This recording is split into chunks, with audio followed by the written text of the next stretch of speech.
ஆர்டிஸ்ட்க்கும் டைரக்டருக்கும் யூடியூப்ல வீடியோ பண்ணி ரீல்ஸ் பண்ணி ட்ரெண்ட் ஆகிறவங்க ஈஸியாக படத்தில் தூக்கி போட்டுறாங்க. அப்போ ஒரு ஆர்டிஸ்ட்டும் ஒரு டைரக்டரும் நான் ஷார்ட் ஃபிலிம் பண்ணியிருக்கேன், நான் வந்து கூத்துப்பட்டில் நடிச்சிருக்கேன், ஆக்டிங் கற்றுட்ருக்கேன், 10 வருஷமாக போராடி இருக்கேன், அந்த பர்சனுக்கு வந்து சான்ஸ் கிடைக்கிறது இல்லை. சும்மா ஃபேமஸாக ரீல்ஸ் பண்ணுறவங்க ஃபேமஸ் ஆகிறாங்க இல்லைங்களா? சில பெரிய டெலிவிஷன் ஷோவில் போய் உட்காந்துருக்காங்க, பட் அவங்களுக்கு ஸ்டஃப் இருக்காது. இதெல்லாம் வந்து உங்களுக்கு பார்க்கும்போது எப்படி ஒரு கோவமா இருக்கா? இல்லைனா அவங்க ஏதோ பண்ணிட்டு போகிறாங்க, நம்மளுக்கு ஏன்டா அது அப்படின்னு பார்க்குறீங்களா? நம்ம அவ்வளோ கஷ்டப்பட்டுருக்கோம்ல, அதுக்கு என்ன சொல்கிறீங்க? சிம்பிளாக சொல்லணும்னா நிறையா இருக்குது. இப்போது ஃபார் எக்ஸாம்பிள் தான் வீட்டில் என்ன நடக்குது, அப்போ படத்தில் சொன்ன மாதிரி வீலாக் அவங்க ஓட்டு பிரிட்ஜை ஓப்பன் பண்ணி பாத்ரூம் டூரு, வீட் டூரு, நான் இதை கழுவுறேன், நான் வந்து பிரிட்ஜில் பாருங்கள் இங்கே மேலே இது வச்சுருக்கேன் இது வச்சுருக்கேன், 3/4 மணி நேரம் போடுறாங்க. நீங்கள் போடுங்க, அது உங்கள் பிரச்சனை, ஓகே. பட் எனக்கு என்ன பிரச்சனைனா இதை யார் பார்க்குறாங்கன்னு தான் இப்போ என்னோட கேள்வி.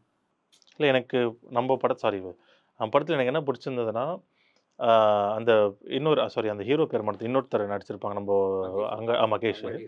அவர் கேட்பாங்க, நீங்கள் போடுங்க, ஏன் நீ பார்க்குற அப்படின்ற மாதிரி இருக்கும்.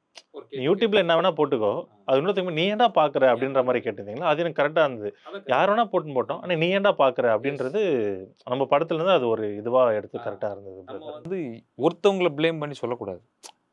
போடுறாங்க, நீ போட வேணான்னு அவங்கள சொல்கிறான், அது ஒரு பக்கம் இருக்கட்டும். நீங்கள் ஏன் பார்க்குறீங்க, நம்ம யோசிக்கணும்ல. நீங்கள் பார்க்கலன்னா அவங்க போடவே மாட்டாங்களே, வியூஸ் வரலன்னு ஸ்டாப் பண்ணுறாங்க.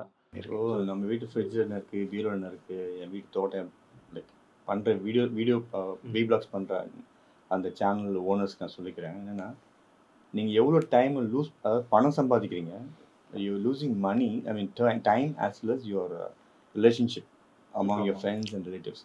இதை வந்து இன்னும் ஒரு 10-15 வருஷத்தில் நீங்கள் ஃபீல் பண்ணுவீங்க.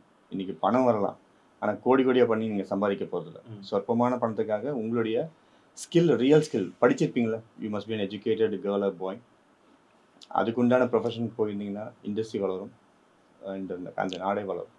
அதை விட்டுட்டு இந்த மாதிரி அன்இன்ஃபர்மேட்டிவ் லைக் யூஸ்லெஸ் திங்ஸை நீங்கள் போடுறதுனால யூ கேன் ஏர்ன் மணி, ஆனால் you're losing your relationship and time.